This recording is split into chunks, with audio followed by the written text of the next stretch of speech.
रात के 2 बजे थे जब राजू ने अपना ट्रक हाईवे पर रोका। उसकी आंखें जल रही थीं और सिर में दर्द हो रहा था। पिछले 12 घंटों से लगातार गाड़ी चला रहा था। दिल्ली से कोलकाता का ये रूट उसने सैकड़ों बार किया था, लेकिन आज कुछ अलग लग रहा था। ट्रक के केबिन में बैठकर उसने थर्मस से चाय निकाली। गर्म चाय की भाप उसके चेहरे पर लगी तो थोड़ा बेहतर महसूस हुआ। बाहर सन्नाटा था। हाईवे पर कोई गाड़ी नजर नहीं आ रही थी। सिर्फ दूर से कुछ ट्रक लाइट्स दिख रहे थे। राजू ने रेडियो ऑन किया। स्टैटिक की आवाज आई। फिर कुछ देर बाद एक स्टेशन मिला। ओल्ड हिंदी सॉन्ग्स बज रहे थे। ये जो वादा किया है कि धुन सुनकर उसे अपनी बीवी सुनीता की याद आई। घर पहुंचने में अभी भी 2 दिन लगेंगे। अचानक रेडियो में इंटरफेरेंस आई। सॉन्ग्स रुक गई और एक अजीब सी आवाज आने लगी, जैसे कोई विस्पर कर रहा हो। राजू ने वॉल्यूम बढ़ाया, लेकिन कुछ समझ नहीं आया। फिर अचानक रेडियो बंद हो गई। अरे यार, क्या बात है? राजू ने रेडियो को थपथपाया, लेकिन कुछ नहीं हुआ। उसने इग्निशन चेक किया, बैटरी ठीक थी। फिर रेडियो क्यों बंद हो गई? तभी उसे रियर व्यू मिरर में कुछ दिखा। एक ट्रक उसके पीछे आ रहा था, लेकिन अजीब बात यह थी कि उसकी हेडलाइट्स बहुत तेज थीं। इतनी तेज कि मिरर में देखना मुश्किल हो रहा था। राजू ने अपना ट्रक स्टार्ट किया और आगे बढ़ने लगा, लेकिन पीछे वाला ट्रक भी उसी स्पीड से आ रहा था। डिस्टेंस सेम रह रही थी। राजू ने स्पीड बढ़ाई तो पीछे वाले ने भी बढ़ाई। स्पीड कम की तो वो भी कम हो गई। क्या गेम खेल रहा है ये? राजू ने सोचा। हाईवे पर ऐसे प्रैंक्स होते रहते हैं। कुछ ड्राइवर्स बोर हो जाते हैं तो दूसरों को परेशान करते हैं, लेकिन जब उसने साइड मिरर में देखा तो उसकी सांस रुक गई। पीछे वाले ट्रक का केबिन खाली था। ड्राइवर सीट पर कोई नहीं बैठा था। फिर ट्रक चला कौन रहा था? राजू ने आंखें मली और फिर से देखा। हो सकता है डार्कनेस में गलत दिख रहा हो, लेकिन नहीं, कैबिन बिल्कुल खाली था। सिर्फ हेडलाइट्स जल रही थीं और ट्रक चल रहा था। उसके हाथ स्टीयरिंग व्हील पर कांपने लगे। ये कैसे पॉसिबल है?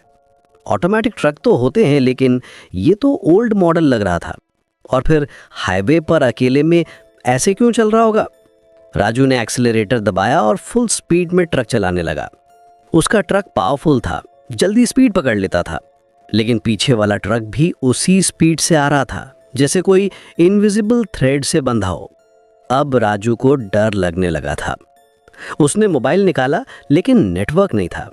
हाईवे के इस हिस्से में अक्सर नेटवर्क प्रॉब्लम होती है, लेकिन आज ये प्रॉब्लम और भी बड़ी लग रही थी। तभी उसे आगे एक ढाबा दिखा। लाइट्स जल रही थीं और कुछ ट्रक्स खड़े थे। राजू ने सोचा कि वहां रुक जाए, लोगों के बीच में सेफ रहेगा। लेकिन जैसे ही वो ढाबा के पास पहुंचा, उसे एहसास हुआ कि वहां भी कुछ गड़बड़ है। ट्रक्स तो खड़े थे, लेकिन कोई ड्राइवर नजर नहीं आ रहा था। ढाबे में लाइट्स जल रही थीं, लेकिन कोई मूवमेंट नहीं था। राजू ने ट्रक धीमा किया और ढाबा के एंट्रेंस पर रुका। इंजन बंद करके बाहर निकला। हवा में एक अजीब सी स्मेल थी, जैसे कुछ जल रहा हो, लेकिन स्मोक दिख नहीं रही थी। हेलो, कोई है? उसने आवाज लगाई। एको वापस आई, लेकिन कोई जवाब नहीं मिला। ढाबे के अंदर जाकर देखा तो सब कुछ नॉर्मल लग रहा था। टेबल्स पर खाना रखा था, चाय के कप्स थे, लेकिन कोई इंसान नहीं था, जैसे सब अचानक गायब हो गए हों। राजू ने एक टेबल पर रखी रोटी को टच किया। अभी भी गर्म थी, मतलब कुछ देर पहले तक यहाँ लोग थे, लेकिन गाय कहाँ? तभी उसे बाहर से हॉर्न की आवाज आई। वो पीछे वाला ट्रक था। अब वो ढाबा के एंट्रेंस पर खड़ा था। हेडलाइट्स अभी भी जल रही थीं और कैबिन अभी भी खाली था। राजू जल्दी से बाहर आया और अपने ट्रक की तरफ भागा, लेकिन जैसे ही उसने डोर खोला, उसे लगा जैसे कोई उसे देख रहा है। उसने मुड़कर देखा तो पीछे वाले ट्रक की विंडशील्ड पर कुछ दिखा। एक शैडो था, इंसान के शेप का, लेकिन बहुत धुंधला, जैसे स्मोक से बना हो। और वो शैडो हिल रहा था, जैसे कोई हाथ हिला रहा हो। राजू की सांस तेज हो गई। उसने तुरंत अपना ट्रक स्टार्ट किया और वहां से निकलने की कोशिश की, लेकिन इंजन स्टार्ट नहीं हुई। की घुमाई, फिर घुमाई, लेकिन कुछ नहीं हुआ। पीछे से हॉर्न की आवाज आती रही, लगातार, बार बार, जैसे कोई इम्पेशेंट हो रहा हो। राजू ने बॉनेट खोला और इंजन चेक किया। सब कुछ ठीक लग रहा था। बैटरी भी ओके थी, फिर ट्रक स्टार्ट क्यों नहीं हो रहा है? तभी उसे एहसास हुआ कि हॉर्न की आवाज बंद हो गई है। उसने मुड़कर देखा तो पीछे वाला ट्रक गायब था, कहीं नजर नहीं आ रहा था। अजीब बात है, राजू ने सोचा, लेकिन उसे रिलीफ मिली। शायद कोई प्रैंक था या फिर उसका इमेजिनेशन था। उसने फिर से ट्रक स्टार्ट करने की कोशिश की। इस बार इंजन चालू हो गई। राजू ने जल्दी से गियर लगाया और ढाबा से निकलने लगा, लेकिन जैसे ही वो हाईवे पर आया उसे आगे कुछ दिखा। रोड पर एक ट्रक उल्टा पड़ा था।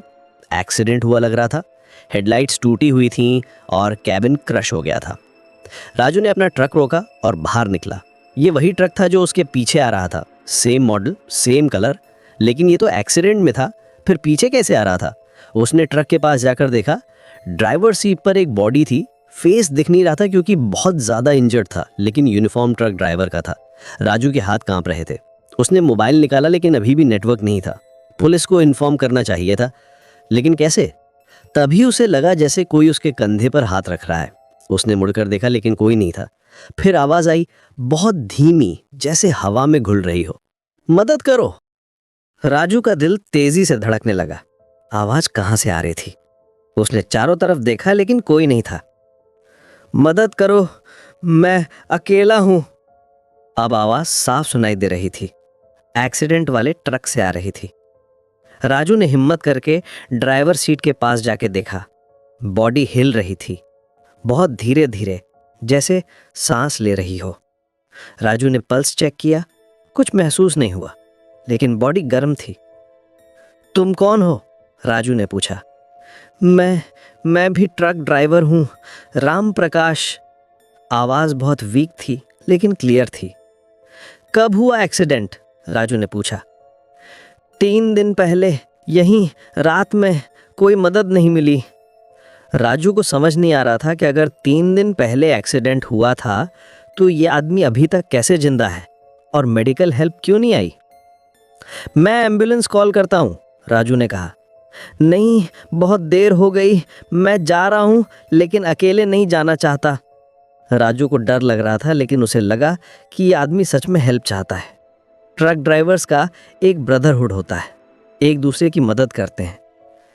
क्या चाहिए तुम्हें? राजू ने पूछा। बस थोड़ी देर साथ रहो, अकेले में डर लगता है। राजू ने देखा कि बॉडी अब भी हिल रही थी। आईज बंद थीं, लेकिन लिप्स मूव हो रहे थे। ठीक है, मैं यहीं हूं, राजू ने कहा। अगले कुछ मिनटों तक वो वहीं खड़ा रहा। राम प्रकाश की आवाज आती रही। वो अपनी फैमिली के बारे में बता रहा था। बीवी और 2 बच्चे थे, गाजियाबाद में रहते थे। मेरी बीवी को बताना कि मैं उसे बहुत प्यार करता था, बच्चों का ख्याल रखना। राजू की आंखों में आंसू आ गए। यह आदमी मर रहा था और अपनी फैमिली की चिंता कर रहा था। मैं बताऊंगा, राजू ने कहा। धन्यवाद, अब मैं जा सकता हूँ, अकेला नहीं लग रहा। आवाज धीरे धीरे कम होती गई, बॉडी हिलना बंद हो गई। राजू ने पल्स चेक किया, कुछ नहीं था। राजू वहां से हटा और अपने ट्रक के पास आया। उसका दिमाग कंफ्यूज था। ये सब क्या था, रियलिटी या कोई हल्लुसिनेशन? उसने मोबाइल चेक किया, अब नेटवर्क आ गई थी। उसने पुलिस को कॉल किया और एक्सीडेंट के बारे में इन्फॉर्म किया, लोकेशन भी बताई। पुलिस ने कहा कि वो आ रहे हैं, लेकिन उन्होंने ये भी बताया कि इस लोकेशन पर 3 दिन पहले एक एक्सीडेंट रिपोर्ट आई थी। राम प्रकाश नाम का ट्रक ड्राइवर था। बॉडी को हॉस्पिटल ले जाया गया था, लेकिन वो ऑलरेडी डेड था। राजू का खून सूख गया। अगर राम प्रकाश 3 दिन पहले मर गया था तो अभी किससे बात कर रहा था? उसने एक्सीडेंट साइट की तरफ देखा। ट्रक अभी भी वहीं था, लेकिन अब वो बिल्कुल साइलेंट था। कोई मूवमेंट नहीं थी। पुलिस आने में अभी भी टाइम था। राजू ने सोचा कि वहां से निकल जाए, लेकिन कुछ अजीब लग रहा था, जैसे कोई उसे रोक रहा हो। तभी उसे अपने ट्रक के कैबिन में कुछ दिखा। ड्राइवर सीट पर कोई बैठा था। राजू का दिल धक से रह गया। वो राम प्रकाश था, लेकिन अब उसका फेस क्लियर दिख रहा था, स्माइल कर रहा था और हाथ हिला रहा था। धन्यवाद दोस्त, अब मैं घर जा सकता हूँ। राजू ने आंखें बंद की और फिर खोली। कैबिन खाली था। पुलिस की सायरन सुनाई दी, वो आ रहे थे। राजू ने एक लंबी सांस ली। ये रात उसे हमेशा याद रहेगी। जब पुलिस आई तो उन्होंने एक्सीडेंट साइट चेक किया। उन्होंने कंफर्म किया कि ये वही ट्रक था जिसका एक्सीडेंट 3 दिन पहले हुआ था। लेकिन बॉडी तो हॉस्पिटल ले जाई गई थी, फिर यहाँ कैसे आई? राजू ने अपना एक्सपीरियंस बताया, लेकिन पुलिस को बिलीव नहीं हुआ। उन्होंने कहा कि शायद स्ट्रेस और टायर्डनेस की वजह से हल्लुसिनेशन हुई हो, लेकिन राजू जानता था कि ये रियल था। राम प्रकाश की आत्मा अकेली थी और उसे किसी का साथ चाहिए था। राजू ने उसकी मदद की थी। अगले दिन राजू गाजियाबाद गया और राम प्रकाश की फैमिली से मिला। उसकी बीवी रो रही थी। राजू ने उसे राम प्रकाश का मैसेज दिया।